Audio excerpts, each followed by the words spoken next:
बैठक हमारे लोकप्रिय मुख्यमंत्री डॉक्टर मोहन यादव जी की अध्यक्षता में हुई है।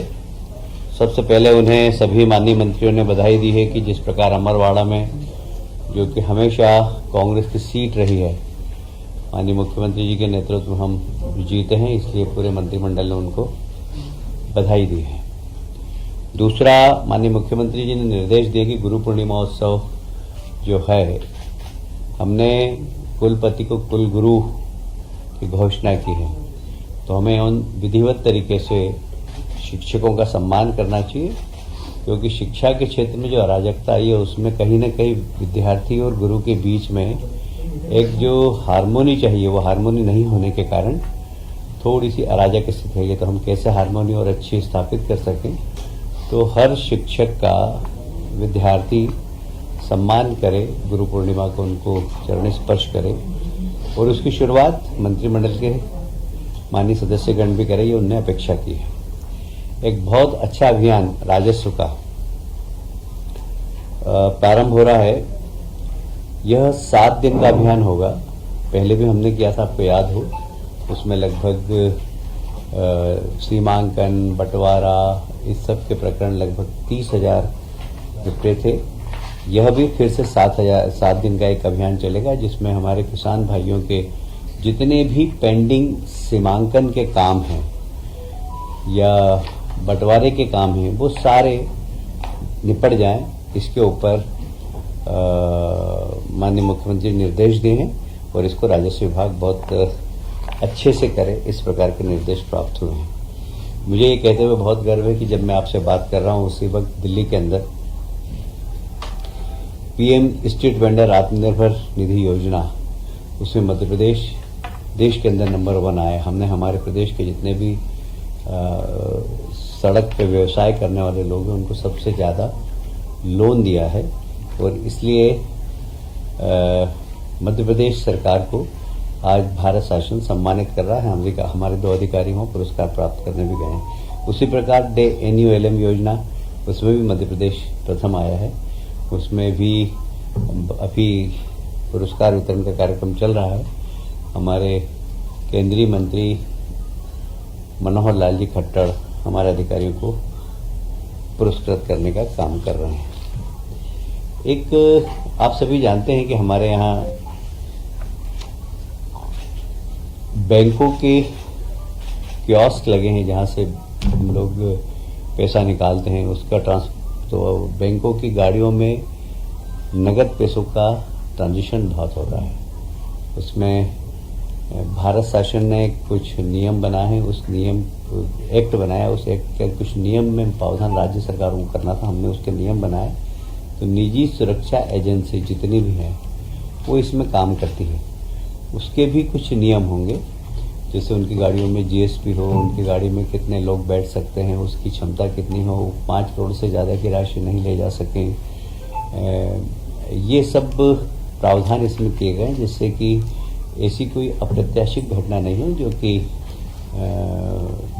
लूटने जैसी जो घटनाएं हो जाती है इस प्रकार के वाहनों के साथ। उसके लिए सुरक्षा एजेंसियों को कुछ मापदंड दिए हैं, और उन सब नियमों का उनका पालन करते हुए उन्हें नगद राशि का एक स्थान से दूसरे स्थान पर ले जाने का अधिकार होगा। इसका रोकड़ परिवहन कार्यकलापों के लिए निजी सुरक्षा नियम 2024 आज उसकी अधिसूचना जारी की गई है। उसी प्रकार से ये निजी सुरक्षा अभिकरण विनियम अधिकरण है, ये भी जितनी भी एजेंसियां हैं उस एजेंसियों के लोग कैसे हों, एजेंसी में काम करने वाले लोगों का बैकग्राउंड, एजेंसी में काम करने वाले लोग पहले कभी किसी प्रकार के आपराधिक गतिविधियों में तो नहीं है, इन सब का भी लेखा जोखा उन्हें रखना होगा और सरकार से परमिशन लेनी होगी। इसका लाइसेंस हम जारी करेंगे, तो सुरक्षा एजेंसी में भी जवाबदार लोग हों, और कम से कम उनका बैकग्राउंड ऐसा नहीं हो कि वे आपराधिक प्रवृत्ति के हों। इन सब बातों के लिए सरकार ने एक निजी सुरक्षा अभिकरण विनियम बनाया है 2024। ये सिर्फ उसको लाइसेंस जब भी मिलेगा जब वो मध्य प्रदेश सरकार और भारत सरकार के सारे नियमों का पालन करेगा। आप सभी जानते हैं बैकलॉग की लगभग 17,000 पद थे। पिछले समय हमने 7,000 पद भरे हैं। 10,000 पद अभी भी बाकी हैं। एक वर्ष की अवधि इसकी बढ़ाई गई है। एक वर्ष में हम कोशिश करेंगे कि ज़्यादा से ज़्यादा योग्य उम्मीदवार इसमें मिल जाए और ये जितने भी बैकलॉग के पद हैं वो भर जाएं। साल भर के अंदर इसका हम प्रयास करेंगे।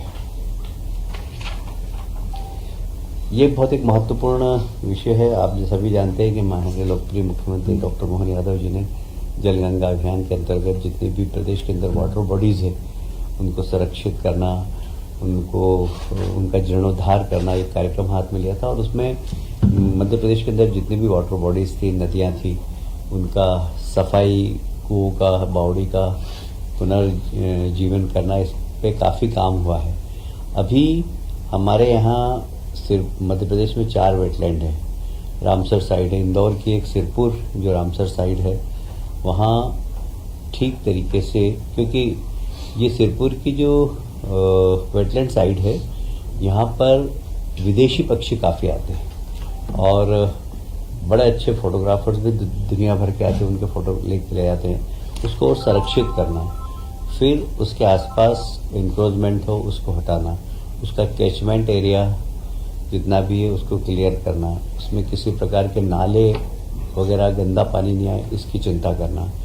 वैसे वहाँ पर जो तालाब का सोर्स है वो बरसात का पानी है और सुख निवास जो नदी है उसका एक्सेस पानी उसमें आता है, जिसके कारण सिरपुर तालाब में पानी 12 महीने रहता है।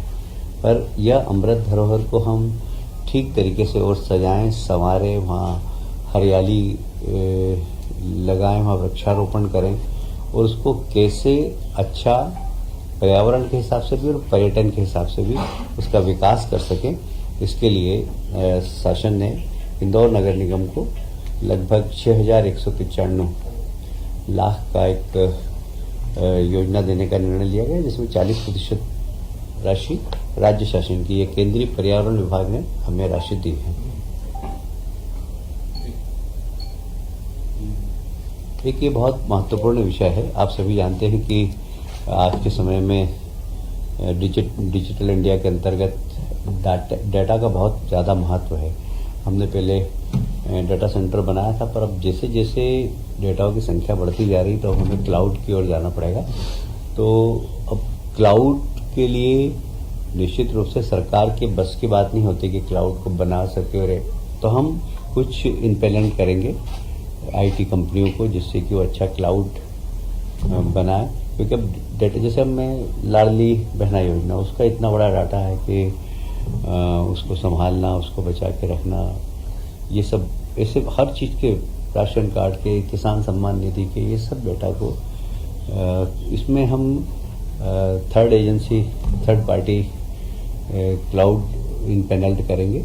अब इसमें 2 प्रकार के डाटा होते हैं, एक तो सामान्य डाटा होता है, एक संवेदनशील डाटा होता है। वो संवेदनशील डाटा को किस प्रकार रखना, संरक्षण रखना, ये बहुत ज़्यादा ज़रूरी होता है, क्योंकि डाटा चोरी भी बहुत होते हैं। तो डाटा एक बहुत बड़ा बिजनेस है, तो वो संरक्षित रहे इसके लिए हम लोग एक कमेटी बनाएंगे जिसमें उच्च स्तर के अधिकारी होंगे कि हमारे डाटा के साथ कुछ छेड़छाड़ नहीं कर सके, और यह क्लाउड बनाने वाली एजेंसी को इम्प्लीमेंट करेंगे।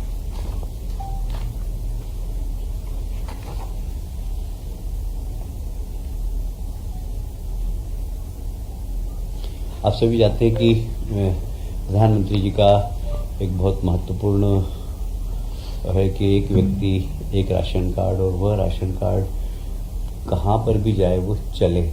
इसके लिए बहुत ज़रूरी है कि इसको स्मार्ट पीडीएस सिस्टम हम बनाएं, क्योंकि इसमें डुप्लीकेशन भी बहुत हो रही है आजकल। अभी काफ़ी लोग पकड़े हैं कि इस वार्ड में भी उसका कार्ड है, इस वार्ड में भी उसका कार्ड है, तो ऐसी डुप्लीकेसी भी नहीं हो और सही व्यक्ति को उसका हक मिले।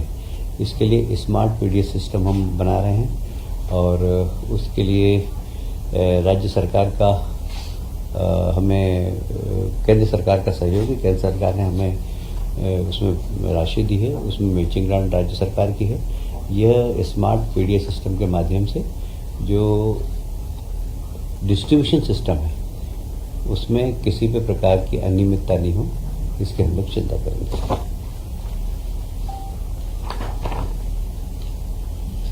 ये एक बड़ा महत्वपूर्ण मुद्दा है। हालांकि इसमें अनुसमर्थन का था कि राज्य शासन के जितने भी कर्मचारी हैं उनका महंगाई भत्ता 1 जुलाई 2023 से बढ़ाया था। इसमें मुख्य बात ये थी कि इस बार हमेशा जो रिटायर्ड कर्मचारी हैं उनका भी बढ़ाया गया है और इसका अनुसमर्थन का विषय। बाकी इससे कर्मचारियों में काफ़ी संतोष है।